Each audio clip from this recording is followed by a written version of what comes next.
प्रदीप को मुंबई निकलना था। बहुत दिनों बाद उसे एक अच्छी नौकरी मिली थी। ऐसे में प्रदीप काफी खुश था। उसने एक दिन पहले ही सारी तैयारियां कर ली थी। लेकिन प्रदीप की पत्नी सीमा बहुत चिंतित थी। दरअसल प्रदीप की ट्रेन रात 3:30 बजे की थी। उसके गांव रतनपुर से रेलवे स्टेशन की दूरी भी लगभग 5 किलोमीटर थी और वहां जाने के लिए कोई साधन नहीं था। ऐसे में प्रदीप को ट्रेन पकड़ने के लिए आधी रात गांव से पैदल निकलना था। सीमा इससे बेहद नाखुश थी, लेकिन उसे मजबूरन इसके लिए राजी होना पड़ा। घड़ी में रात के करीब 1 बज चुके थे। प्रदीप ने एक बार सारी तैयारियों का जायजा लिया और मां के पैर छूकर और सीमा को बाय बोलकर रेलवे स्टेशन के लिए निकल गया। स्टेशन का रास्ता जंगलों के बीच से जाता था। ऐसे में गांव छोड़ने के बाद बड़ी सावधानी से प्रदीप ने घने जंगल में प्रवेश किया। हाथ में टॉर्च लिए उसके हर कदम के साथ जंगल का सन्नाटा और भी ज्यादा गहराता जाता। काली स्याही से सना जंगल किसी भी रोशनी को अपने अंदर समा लेता। पगडंडी के आसपास बिखरी झाड़ियों से झींगुर की आवाजें कानों को चुभ रही थी। अमावस की काली रात थी। ऐसी काली रात से अब धीरे धीरे प्रदीप को डर लगने लगा था। अब उसके चलने की रफ्तार भी पहले से तेज हो गई थी। तभी अचानक उसे किसी की ताली पीटने की आवाज सुनाई दी। पहली बार तो उसे लगा कि शायद ये उसका वहम था, इसलिए वो उसे नजरअंदाज कर अपने रास्ते आगे बढ़ने लगा। अचानक हल्का सा हवा का झोंका उसके माथे पर टकराता है। उसी के साथ एक बार फिर किसी के जोरदार ताली पीटने की आवाज आती है। इस बार प्रदीप जानता था कि उसने आवाज सुनी है, ये उसका वहम नहीं है। अब प्रदीप अपना रास्ता भूलकर उसी आवाज पर गौर करने लगता है। वो अपना एक एक कदम उस ताली की आवाज के मुताबिक बढ़ाने लगता है। तभी अचानक उसके दाएं कान पर कोई चीखता है और बाएं कान पर जोरदार ताली पीटकर गायब हो जाता है। प्रदीप इस वाक्य से बुरी तरह घबरा जाता है। उसकी सांसें तेज होने लगती हैं। वो तुरंत अपना सारा सामान छोड़कर वहां से भागने लगता है। लगभग 15 मिनट तक वो बिना रुके बस भागता चला जाता है, इससे बेखबर कि अब वो उस घने जंगल के बीचों बीच पहुंच चुका था। वो थक कर नदी किनारे लगे पेड़ के पास जाकर लेट जाता है। उसकी सांसें अभी भी फूल रही थी। वो बस अब यहाँ से जैसे तैसे बाहर निकलना चाहता था। तभी उसे मालूम होता है कि वो रास्ता भटक चुका है। अब वो बाहर कैसे निकलेगा?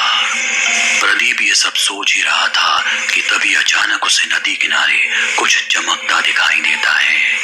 गौर करने पर पता चलता है कि वो कुछ मशाल जैसा है, मानो कोई वहां आग जला रहा हो।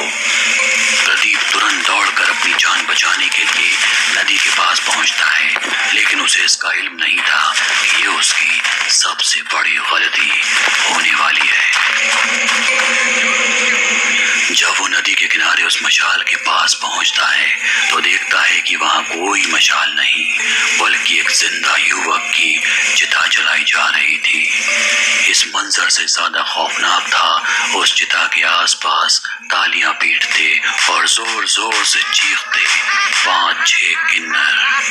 ये एक एक करके प्रकट होते जा रहे थे। उस चिता पर लेटा जिंदा युवक दर्द की वजह से जितना चीखता उतना तेज ये किन्नर चिल्लाते और तालियां पीटते। प्रदीप ने अपनी जिंदगी में कभी ऐसा नहीं देखा था। वो तो बस अब यहाँ से बचकर निकलना चाहता था। धीरे धीरे दबे पांव प्रदीप जैसे ही वहां से निकलने की कोशिश करता है, चिता के पास चीखती किन्नरों की भीड़ में से एक किन्नर प्रदीप को देख लेता है और उसे देख जोर से चिल्लाता है। प्रदीप ये सुनकर अपना पूरा दम लगाकर भागने लगता है, लेकिन किन्नरों का झुंड उसे अपने आगोश में ले लेता है। वो लोग प्रदीप को बेहोश कर बंदी बनाकर अपने पास लाते हैं। कुछ देर बाद प्रदीप को होश आता है। वो देखता है कि उसके आसपास सजे सवरे किन्नर रोदन कर रहे हैं, छाती पीटते, तालियां बजाते, झुंड में घूम रहे हैं, जैसे कोई अंतिम संस्कार के वक्त शव की परिक्रमा कर रहा हो। वो उठने की कोशिश करता है, लेकिन बंधे होने के नाते उसकी ये कोशिश नाकाम रहती है। थोड़ी देर बाद उन किन्नरों के झुंड में से एक किन्नर आगे की ओर आता है और अपने हाथ को हल्का सा काटकर उससे खून निकालकर प्रदीप को जबरदस्ती पिला देता है। फिर उसे सजाया संवारा जाता है, अच्छी तरह साड़ी पहनाई जाती है और उसे किन्नर के वेशभूषा धारण करवाकर चिता में लिटा दिया जाता है। प्रदीप जोर से चीखता है। पास की दरगाह तक उसकी आवाज पहुंचती है। तभी अचानक दरगाह से एक आवाज प्रदीप के कानों में पड़ती है। यह आवाज जंगल में भी गूंज रही थी, जैसे कोई दुआ पढ़ रहा हो। दुआ सुनकर अचानक सारे किन्नर गायब हो जाते हैं। अब प्रदीप जमीन पर था, चिता गायब थी। एक पीर बाबा प्रदीप के पास पहुंचते हैं और उसे दरगाह ले जाते हैं। प्रदीप घबराया हुआ था, वो जल्द से जल्द घर वापस जाना चाहता था। पीर बाबा उसे बताते हैं कि ये किन्नरों की टोली हर अमावस की रात यहाँ किसी न किसी को अपना शिकार बनाती है। भला हुआ जो मैंने तुम्हारी आवाज सुन ली और तुम बच गए। प्रदीप पूछता है, लेकिन ये किन्नर हैं कौन? पीर बाबा बताते हैं कि ये मामला करीब 25 साल पुराना है। इलाके का किन्नर समाज इस दरगाह का मुरीद था। वो जंगल में बनी इस दरगाह पर आते रहते थे। एक रात जब वो दरगाह से वापस जा रहे थे तो रतनपुर गांव के कुछ मंचलों ने उनसे बदतमीजी की। इस बात पर सभी किन्नरों ने उन मंचलों को पीट दिया। इस बात से नाराज मंचलों ने किन्नरों को सबक सिखाने की ठान ली और अगली अमावस की रात जब वो यहाँ से गुजर रहे थे तो मंचले पेड़ों पर पहले से चढ़े बैठे थे और किन्नरों पर पेट्रोल छिड़क कर आग लगा दी। 6 से 7 किन्नरों की जलकर मौत हो गई। प्रदीप पीर बाबा से कहता है, इसका मतलब वो लड़के मेरे गांव यानी रतनपुर के ही थे?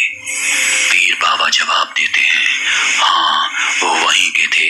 उनमें से एक तुम्हारा पिता भी था, इसलिए तुम इन किन्नरों की आत्मा के निशाने पर थे। तुम्हारे पिता की भी ऐसी ही मौत हुई थी। ये सुनकर प्रदीप दंग रह गया। पीर बाबा कहते हैं, आज रात दरगाह में ही रुक जाओ, सुबह होते ही घर निकल जाना। मैं चलता हूँ, मुझे सुबह की नमाज अदा करनी है।